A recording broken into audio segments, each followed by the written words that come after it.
viewers, welcome to the domestic news update on Top Accolade News.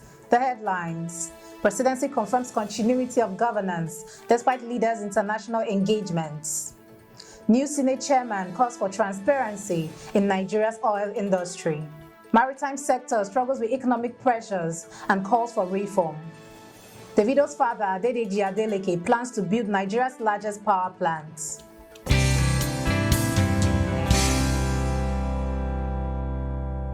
In politics, Presidency confirms continuity of governance despite leaders' international engagements. The Presidency has reassured Nigerians that there is no leadership vacuum while President Bola, Tinubu and Vice President Kashim, Shettima are out of the country. Special Advisor Bayo Ononuga clarified that both leaders remain engaged in national affairs, with Tinubu on 2-week working vacation since October 3rd, during which he has been actively issuing directives. Shettima recently left for an official visit to Sweden, but all state functions continues as usual, with key officials maintaining their roles. Ononuga emphasized that the Constitution allows for government operations to proceed without the physical presence of the President and Vice President, citing similar instances in previous administrations where both leaders were abroad without disrupting governance. Still in politics, new Senate chairman calls for transparency in Nigeria's oil industry. The newly appointed chairman of the Senate Committee on Petroleum Resources, Kawu Sumaila, has vowed to end the secrecy surrounding Nigeria's oil industry. Sumaila emphasized the need for transparency, stating that the sector has been operated like a cabal, leaving the public uninformed about its activities. He highlighted the poor performance of Nigeria's oil sector in Resource Governance Index, which scored just 53 out of 100, and called for independent audits and stakeholder collaboration to address ongoing challenges. Sumaila also announced plans for a public hearing to gather input from Nigerians on improving the nation's refineries, asserting that it is time for accountability and reform in the oil sector. Moving to economy, maritime sector struggles with economic pressures and calls for reform. Leaders in Nigeria's maritime sector are voicing serious concerns over government policies affecting vessel traffic and economic stability. Kawu Sumaila, the new chairman of the Senate Committee on Petroleum Resources, highlighted the decline in container shipments, with vessels now arriving with only a fraction of the previous loads, which threatens jobs and management sustainability.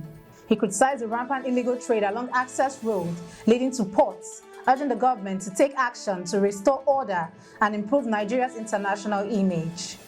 Additionally, rising tariffs have led to cargo diversion to neighboring countries, exacerbating economic challenges. Despite these issues, Sumaila noted progress in establishing a minimum wage standard for maritime workers, marking a significant shift towards fair compensation in the industry. Now in energy, Davido's father, Adedeji Adeleke, plans to build Nigeria's largest power plant. Adedeji Adeleke, the father of music superstar Davido, revealed plans to construct Nigeria's largest power plant. Currently operating a facility that generates about 15% of the nation's electricity, Adeleke's upcoming 1,250 megawatt thermal power plant, in collaboration with Chinese engineering firms, is set to become operational in January. He emphasized his commitment to enhancing Nigeria's power supply. You are watching the domestic news update on Top Accolade News. Do stay with us. Still to come.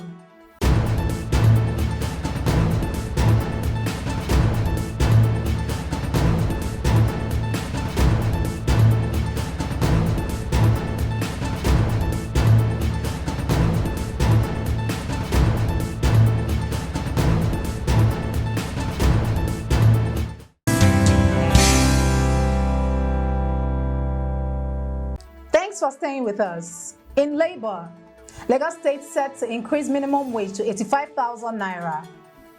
Governor Babajide Sanwo-Olu announced plans to raise the state's minimum wage from 70,000 naira to 85,000 naira, reflecting the city's high cost of living. He confirmed that discussions with labor unions had already taken place. Sanwo-Olu emphasized that this wage increase aligns with the state's financial capacity and hinted at the possibility of further adjustments to 100,000 naira next year. Additionally, the governor outlined initiatives to enhance the state transport system, aiming for a better connectivity across its 5 districts. Moving to health, Nigeria received first malaria vaccine consignments. Nigeria is set to take a monumental step on its battle against malaria after the first arrival of its first consignment of the ROTSS AS01 malaria vaccines, scheduled for Thursday in Abuja. Health Minister Mohammed Ali Pate will oversee the receipt of these vaccines, part of the World Health Organization initiative targeting high-burden countries in Africa.